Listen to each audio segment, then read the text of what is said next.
नमस्कार शेतकरी मित्रांनो, मी शुभम आणि मी आलेलो आहे तुमच्यासाठी एक नवीन व्हिडिओ घेऊन. ज्या व्हिडिओमध्ये आज आपण चर्चा करणार आहोत शिमला मिरचीचं पीक परवडतं की नाही. तर तुम्ही याच्या अगोदर कधी हे पीक केलं नसेल तर हा व्हिडिओ तुमच्यासाठी खूप महत्त्वाचा ठरेल. आणि जर तुम्ही याच्या आधी हे पीक केलेलं असेल तरीसुद्धा हा व्हिडिओ तुमच्यासाठी महत्त्वाचा ठरेल. कारण याच्यामध्ये आपण शिमला मिरचीची माहिती देणार आहोत, ज्या माहितीने तुम्हाला समजेल की रेट कशा पद्धतीनं बदलत राहतात आणि शिमला मिरचीचं कशा पद्धतीनं तोडे होतात किंवा शिमला मिरची स्टार्टिंगपासून कशा पद्धतीनं सांभाळली जाते. तर मित्रांनो, चॅनलला सबस्क्राईब करा, व्हिडिओला लाईक करा. लाईक केल्यानंतर काय होईल, माझे व्हिडिओ तुमच्यापर्यंत असेच येत राहतील. आणि चॅनलला सबस्क्राईब केल्यानंतर तुम्ही आमच्या म्हणजे शेतकरी राजा या यूट्यूब चॅनल ग्रुपचे एक सभासद बनचाल, जेणेकरून आपले सगळे व्हिडिओ तुमच्यापर्यंत पोहोचत राहतील. तर चला शेतकरी मित्रांनो, आज हा प्लॉट आहे, सध्या मी सांगतो तुम्हाला, हा एक छोटासा प्लॉट आहे 15 गुंठ्याचा. तर या 15 गुंठ्याच्या प्लॉटमध्ये आपण कशा पद्धतीचं नियोजन केलेलं होतं हे आधीच्या एका व्हिडिओमध्ये सांगितलेलं आहे. तर आजच्या व्हिडिओमध्ये आपला टॉपिक एवढाच राहणार आहे की शिमला मिरची परवडते की नाही. तर शेतकरी मित्रांनो, शिमला मिरची हे अगदी परवडण्यासारखं पीक आहे. परंतु मित्रांनो, सुरुवातीला स्टार्टिंगला या मिरचीला खर्च करणं खूप गरजेचं आहे. खर्च याच्यामध्ये थोडासा जास्ती आहे. त्यामुळे मित्रांनो, खचून न जाता तुम्ही आपली तयारी ठेवायची. कमीत कमी तुम्ही सुरुवातीला मिरची किती केली पाहिजे, तर एक 20 गुंठ मिरची करा, म्हणजे अर्धा एकर. ज्या 20 गुंठ्यामध्ये खर्च तुम्हाला मी सांगेन कशा पद्धतीनं खर्च होतो आणि स्टार्टिंगचा खर्च किती आणि मिरची चालू झाल्यापासूनचा खर्च किती आणि उत्पादन कसं आणि रेट किती गावला तर किती पैसे होतील, याचं आपण एक नियोजन साधं आज आपण पाहणार आहोत. तर 20 गुंठ्याच्या प्लॉटमध्ये मित्रांनो, एक तुम्हाला साधारण खर्च अराउंडिंग 1,20,000 रुपयाच्या आसपास जाईल. 1,20,000 ते 1,30,000 रुपयेपर्यंत टोटली नेट हाऊस करून रोपं, ड्रीप, मल्चिंग तसेच रानाची मशागत हे टोटल सगळं करून टोटली 1,20,000 ते 1,30,000 रुपयेपर्यंत नियोजन 20 गुंठ्याचं होतं. ज्याच्यामध्ये तुमची काठी आली, नेट आलं, तार आली, मल्चिंग पेपर आला, ड्रीप आली, तसेच रोपं आली. एवढा खर्च तुम्हाला स्टार्टिंगपासून राहील. आणि 1 महिन्याचा खर्च औषधांचा, म्हणजे मिरची चालू होईपर्यंत 1,20,000 ते 1,30,000 रुपये खर्च येतो. आणि मिरची तुम्हाला माहिती आहे, हे पीक 45 दिवसामध्ये चालू होतं. त्यामुळे याच्यामध्ये जास्त असं काही तुम्हाला 2-3 महिने वाट बघायचे किंवा असं जास्ती दिवस थांबावं लागेल तुम्हाला, असं काही नाही आहे याच्यामध्ये.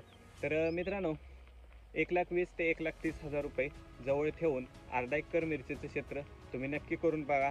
आणि जर तुम्ही ओपन प्लॉटला मिरची करत असेल तर त्याच्यामध्ये काय प्रॉब्लेम होऊ शकतो. जर ओपन प्लॉटला तुम्ही मिरची करत असेल तर थ्रिप्सचा अटॅक जास्त होईल, बोकड्याचं प्रमाण वाढेल, तसेच रोगांचं प्रमाणही वाढेल. आणि जेव्हा ऊन जास्त पडेल किंवा टेम्परेचर वातावरण चेंज होत राहील तर कळी ड्रॉपिंग तेव्हा जास्त प्रमाणात होते. त्यामुळे मिरची करताना कधीही नेट हाऊसमध्ये करा, जेणेकरून तुम्हाला एक चांगलं उत्पादन मिळेल. आणि तसेच तुमच्याकडे हे नेट जे आपण घेतो ते कंपल्सरी तुम्हाला 2 ते 3 वर्ष खराब होत नसतं. त्यामुळे नंतरची पिकं घ्यायला तुम्हाला सोपं जातं. तर आता नेटचा फायदा मी तुम्हाला सांगतो. नेटचा फायदा म्हणजे पहिली गोष्ट टेम्परेचर मेंटेन राहतं. दुसरी गोष्ट, नेट चारी बाजूने पॅक असतं, त्यामुळे थ्रिप्सचं वगैरे प्रमाण कमी राहतं. तसेच आतील वातावरण एकदम हवा जेवढी पाहिजे तेवढी हवा राहते आतमध्ये आणि एकदम टेम्परेचर मेंटेन राहतं. तर कळी ड्रॉपिंगसाठी आणि तसेच टेम्परेचरसाठी खूप महत्त्वाचं आहे हे. नेट हाऊसमध्ये तुम्ही मिरची करा, 100% मिरची सक्सेस होण्याचा रेट असतो. तर आता चौथा टॉपिक म्हणजे आपला, तर मिरचीचा रेट किंवा मिरचीला जो दर मिळतो तो कशा पद्धतीचा मिळत असतो त्याची माहिती मी तुम्हाला सांगतो. तर मित्रांनो, जेव्हा पहिल्यांदा तुम्ही मिरची करताय तेव्हा इंडस 11 करा, हे माझं एक साधारण म्हणणं आहे. जेणेकरून इंडस 11ला रेट 12 महिने रेट चांगल्या पद्धतीचा असतो. तसेच रेट 30 रुपयाच्या आत कधी येणार नाही आणि आजपर्यंत आलाही नाही. 20-25 रुपयेपर्यंत, जास्तीत जास्त 25 रुपयेपर्यंत रेट रिवर्स मारून नंतर 30-40 रुपये रेट कंपल्सरी राहिला. त्यामुळे मिरची 40 रुपयाने जरी गेली तरी खूप परवडते. आणि अर्ध्या एकरामध्ये 40 रुपयाने जरी मिरची गेली तरी तुम्हाला खूप चांगल्या पद्धतीचं उत्पादन मिळून जातं, जेणेकरून तुमचे 2 ते 3 तोड्यामध्ये तुमचा टोटली खर्च निघून जाईल. तर मित्रांनो, याच्यामध्ये अर्ध्या एकरात मिरची किती निघते. साधारण आता तुमचा एक प्रश्न असेल की अर्ध्या एकरामध्ये किती टन माल निघेल किंवा एका तोड्याला किती टन माल निघेल. तर मित्रांनो, मी माझं सांगायचं झालं तर आपल्या कन्सल्टिंगनं आपण अर्ध्या एकरामध्ये 3 ते 4 टनाचा तोडा प्रत्येक तोड्याला करतो. 3 टनाच्या पुढे धरून चाला. प्रत्येक तोडा हा 3 टनाचा झाला तर मिरची खूपच चांगल्या पद्धतीनं परवडते आणि असे टोटल मिरचीचे 17-18 तोडे होत असतात कंपल्सरी. मिरचीचं टार्गेट आपलं चालवायचं असतं 9 ते 10 महिने. आपण मिरची कशाही पद्धतीनं चालवायचा प्रयत्न करत असतो. त्यामुळे मिरची आपली अशी ही मिरची जी आहे, मी या ज्या मिरचीमध्ये उभारली ही मिरची टोटली 9 महिन्याची आहे आणि 9 महिन्यामध्ये या मिरचीचं खूप चांगल्या पद्धतीचं उत्पादन झालेलं आहे. आत्तापर्यंत 7.5 लाख प्लस या मिरचीमध्ये उत्पादन गेलेलं आहे. याच्यावरती मी आधी एक व्हिडिओ पण बनवलेला आहे.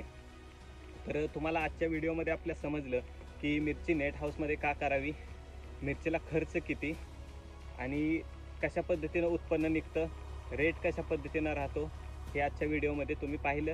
तर चला शेतकरी मित्रांनो, व्हिडिओला लाईक केलं नसेल तर अजून एकदा लाईक करा. आपला कॉन्टॅक्ट नंबर आहे, तुम्हाला कोणतीही समस्या असेल तुम्ही मला कॉन्टॅक्ट करू शकताय, कॉल करू शकताय, जेणेकरून तुम्हाला मी सगळी माहिती देऊ शकतो. आणि आपले ऑनलाईन शेड्यूलही मिळून जातील तुम्हाला, ज्याच्यामध्ये तुम्हाला टोटली आपण सर्व प्रकारची माहिती सांगतो आणि टोटली माहिती सांगितलीही जाते.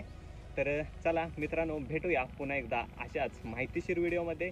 तर मी शुभम इथेच थांबतो आणि भेटूया नंतर एका अशाच व्हिडिओमध्ये. नमस्कार.